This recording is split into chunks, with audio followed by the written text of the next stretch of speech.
Hey everybody, welcome back to the couch. My name is Melissa and this is Couch Mom Club. Today I'm going to be doing my 31-day hair butter challenge update. This is the final one, the review. I'm going to let you know what's been happening, and I'm also going to let you know what my weekly natural hair routine is. It's 9 o'clock, the kids are sleeping, and it's finally Friday.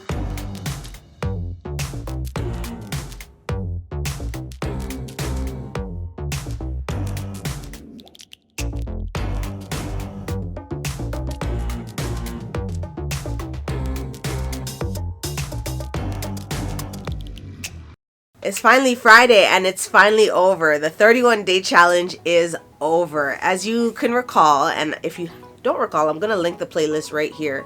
But I went on a 31-day challenge with a DIY hair butter that I created at home, and I love the results. Honestly, I'm very, very pleased with everything that's been going on with my hair. As you can see, I am in need of a new batch, which I am going to do. I do want to tweak the recipe just a little bit. I think that I went too heavy on one of the particular oils. It's an oil that I don't enjoy the smell of. So I'm going to reduce the amount of that oil that I use and then either replace it with something else or see if I can just leave it out altogether. But I'm really, really happy with the results. I don't know when I'm gonna make a new batch. I hope soon, because I am gonna incorporate it in my weekly hair routine, which I am gonna share with you. So here, really quickly, I'm gonna share some of the benefits of doing the 31-day challenge and just the different things that I noticed with my hair as the weeks progressed. So if you remember, in the first week, I was only using the hair butter by itself, no other products. The last 3 weeks, I used the hair butter with a mistifying spray, and I found that using the water with the hair butter gave me better results. It allowed for my hair to look more refreshed, it looked more refined, my curls were back intact, my shine was luxurious, everything was working really, really well. And I found that using the butter with the water just made everything great. So continuing with using hair butter, I'm definitely gonna keep water in the process, because I think that with the water, everything just works out better. The only thing that I do have to say is that you should be drinking more water too, which I wasn't. But I'm willing to admit it. That's step one. Should I do another water challenge? I don't know. First of all, if I want to set myself up to fail, maybe, but let's not speak all of that into existence. Let's just be positive that, judging by how I feel, maybe because I will be breastfeeding really soon, the water challenge might be very necessary. So I'll think about it and then I'll let you know. Put some comments down below if you think I should just go for it. If I say that I'm gonna do it, you guys know that I'm a woman of my word and I will do it, but I'm on the fence. So you decide. And of course, speaking of deciding, have you chosen your labor and delivery hairstyle for me? This video will tell you all about what I want to do, what I think I should do, and I'm asking you to be the judge. Let me know in the comments down below what you think I should do. I'm also going to be putting up a poll on my Instagram story leading up closer to the date of when I will be doing the hairstyle and all of that. So make sure that you guys are putting your votes in. Here is my Instagram handle. I'll put that right here. If you're not already following me there, go ahead and follow me there as well. So let's get right into the weekly hair care regime, everything that I'm doing on a weekly basis to maintain my afro. Now, this is something that you want to be doing so that you have healthy hair, so that your hair knows what to expect from you, and that you have a little bit of consistency in your day-to-day busy life. I know that sometimes it's hard to maintain schedules, especially when it comes to washing your hair and your natural hair. 4C hair is probably, listen, let's not get into it, but I get it. It can get busy, but if you have a routine that you're, something that is flexible that you can manage and you can maintain, if you're focusing on that, what you're doing, when you're incorporating new stuff, of course you want to give yourself a little bit of time for adjustment, but that routine is going to help you to maintain your healthy hair, and it's going to help your week to be a lot easier. And I promise you, if you look better and your hair is healthy, you're going to definitely feel better. So this is what I do on a weekly basis with my natural 4C hair, and I'm going to take you through the entire week starting with day one.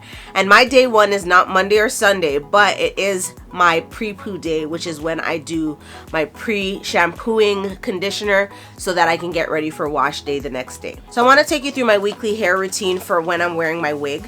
And the reason why I specify that it's for when I'm wearing my wig is because if I was going to leave my hair out or wear my hair regularly, like in my afro or in a puff or whatever it is, then my regime will be different. But because I normally wear wigs on a day-to-day basis, this natural hair routine for the week is going to help you to maintain your hair while it's underneath the wig. Now, there's a common misconception that if you are wearing wigs or weaves or a lot of protective styles that you don't have to really look after your natural hair, but that is not true. You definitely want to pay attention to your hair underneath whatever protective style you're wearing or whatever wig that you're choosing to wear. And of course, if you're wearing wigs as frequently as I do, you want to make sure that your edges are protected at all times and that you're doing everything that you can to ensure that they're not breaking, and then it doesn't leave you with bald patches on the front of your hairline, which would be so sad. You guys know what that looks like because I showed you what I look like with my postpartum hair loss when I lost maybe 90% of my hairline. So let's get into it. Day one for me is the Prepoo day, and that is usually a Wednesday for me. So on Prepoo day, what I would do is undo my braids, do a very thorough detangling, and I make sure that my hair is properly coated with a conditioner, and I use the hair butter at this point. This is where I'm going to use the hair butter on a weekly basis to ensure that my ends are being looked after and to ensure that everything is properly coated with something that will help it to detangle easy and maintain its softness and also lock in moisture. Because washing your hair can sometimes strip a lot of the natural oils. You want to make sure that what you're doing is going to benefit your hair after the washing process is all said and done. So once that is over and I've put it all in my hair, you've seen me do it before, I'll wrap it in either a plastic bag all around, or I'll use the baggy method that I showed you the last time, and then I'll wrap my hair to be put under a wig for the next day, or to be worn with either just my head wrap or a hat or something that will cover up the plastic bag. The reason why I want to cover up the plastic bag is because on Prepoo day, I always leave the conditioner, whatever serum or concoction that I have in my hair, I will leave it overnight. The overnight process helps me and helps my hair because it gives it enough time to seep in and saturate every single strand of my hair, and this is what I find is beneficial for when the next day comes, which is my wash day. So wash day for me is usually on a Thursday because I usually wash my hair and then film a Friday video for you. I'm hoping that I'll be able to maintain this once the new baby comes, and of course I'm doing all of the things that I can do to prevent my hair from falling out again. So with our fingers crossed and our heads bowed and our knees down at the bedside praying to God, we're asking that we do not lose our hairline this time. Maybe we'll maintain it. Let us pray. Guys, take a minute right now and say a word of prayer, because if I go a third time losing my hair, I don't know what I'm gonna do. But I actually do know what I'm gonna do, because we went from practically bald to this in the time that we've spent together doing hair, so we'll just have to do it all over again. So for my wash day routine, I have my hair saturated and drenched in the conditioner and in the butter already, and what I'm gonna do is keep my hair in sections and go ahead and wash it with my regular shampoo and conditioner. Now I sometimes use my black soap, which I continue to use, especially if my scalp has a lot of buildup or if I just need a really good deep clean, or I'll just use my regular shampoo. I like the As I Am shampoo brand. I really do enjoy it, the way it makes my hair feel, and that's what I'm using right now. If it's not the As I Am, it's the Shea Moisture, and I love both products. So it depends on what is full, what is ready to go, and what is available to me. I will sometimes interchange between those two lines, and my hair seems to love it, so it's all good. After thoroughly washing my hair, I will usually go in and make sure that it's fully detangled, and I will braid my hair down to wear underneath my wig. Now in this process of braiding my hair, I usually like to go in with the lock method, which is a liquid, an oil, and a cream. That combination helps me to maintain the moisture in my hair while it is braided. So for each section or each braid, I'm going to go in with a liquid, which is usually water for me, and my oil, which I'll use a different combination of oils, or if I just want to have a particular scent, I might stick to one oil or the other. Grapeseed oil is my go-to. I love grapeseed oil. And I'll use a cream. Now with a cream, I like to have a ready-made product, something that I buy in the store, and I'm not picky on what I use here. However, I find that Cantu has a really good one. I found a new one actually, and it's not here with me, but I will put a picture of it right here so that you can see it. I'm enjoying the smell of this. I'm enjoying the way it feels. I really like that product, and this is my first time ever buying it, but I think that I might continue to buy it because so far so good. And the really cool thing is that I've used it in both kids' hair and it seems to be working just fine. So I might incorporate that in the long run for my hair care. After I've put the lock method in and I've braided down my hair, that's it. I normally would just go to bed with a silk cap or a silk bonnet and make sure that that is all ready to go to wear under my wig the next day. Now the next day when I'm going to put on my wig, I usually use a stocking cap like this, and this product to me is the best thing because it kind of drinks the oil, which is good and bad. So you don't want it to drink the oils from your hair on a regular basis, like all throughout the day. So when you get home, make sure that you're taking your wig cap off and make sure that you're giving your hair some time to breathe.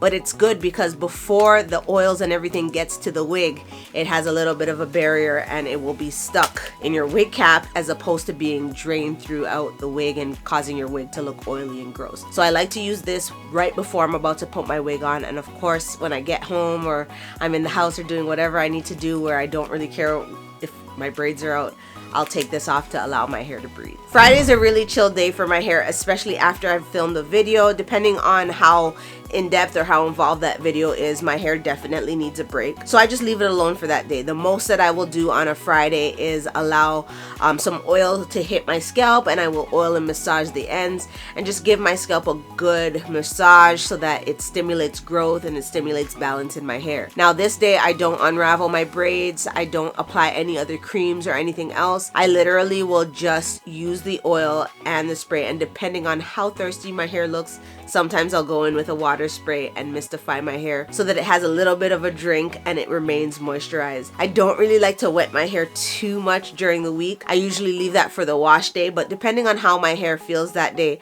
I might go in with a little mist, but I definitely go in and oil my scalp and oil my ends. So on Saturdays are really fun because they're really chill days, and I usually like to unravel my braids on this day, give my hair another detangle, usually with my fingers, and I will apply more cream and more oil and more liquid at this point. So again with the lock method just before rebraiding my hair to put it under the wig. Now every single time I'm doing this, I usually like to leave my hair out.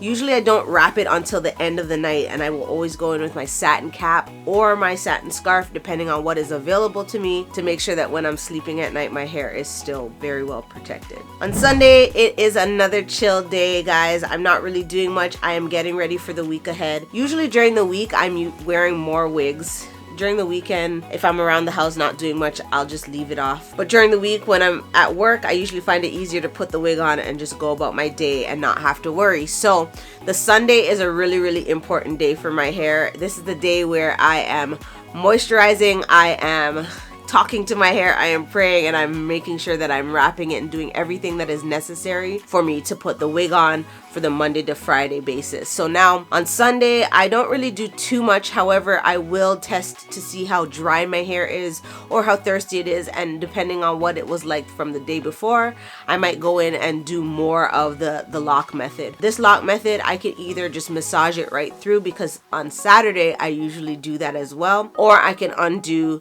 detangle again, and then rebraid it. Really, it depends on what happens on Saturday. If Saturday is a busy day, I might not have to do this process on Sunday, but I will give my hair a little bit of love and a little care by using some oils with a massage and just making sure that I'm ready for the week ahead. So Monday I usually take a break with my hair. I'm not really doing much. I don't see it, I don't touch it, I don't manipulate it unless I have to. Now this is a day where I'm just literally just going with the flow and pretty well ignoring my hair.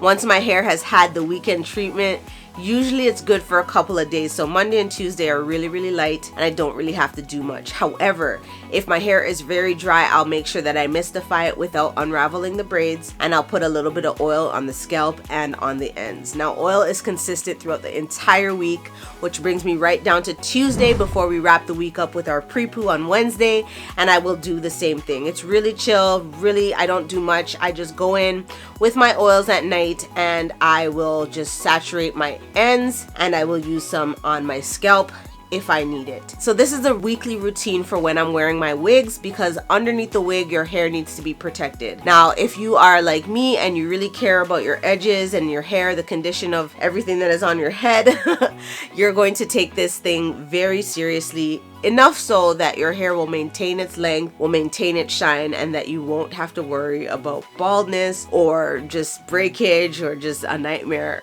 on your head. Okay, guys, so that is my weekly routine. I hope that it helps you. Of course, if I was to be wearing my hair out, my routine would be different, but what I would remain consistent with is making sure that I'm applying moisture as much and as often as possible, so that my hair can be really, really well moisturized and not lacking in anything that it needs. Now that the 31-day challenge is over, you might have noticed that in my weekly routine, I am not going to be incorporating the butter every single day. I don't think that my hair needs it, to be honest with you. Every single day is kind of much. I did it just to kind of see where I was at, see what I needed, see what it was going to do. And I feel that on a day-to-day basis is not really necessary. So I have incorporated it in the one day before my wash day. And maybe if I'm styling my hair or doing something else besides putting it under the wig, I will see a need for the butter. But of course, guys, I'm really satisfied with it, and I will probably talk to you a little bit about it later on. I'm not sure when. I do have to make my new batch, and then we'll see how it goes. But the only way for you to know about whether or not I tell you the ingredients or let you know the process step by step of how I made it is for you to stay connected. So until next time, guys, here are some really cool Couch Mom Club videos for you to enjoy, and don't forget to join the club. Go ahead and hit that subscribe button and ring that bell so that you know when I post new videos. Follow me on all your favorite social media accounts, and don't forget to check out the merch. The links will be in the description right below that like button. And now it's time to get off the couch and into life.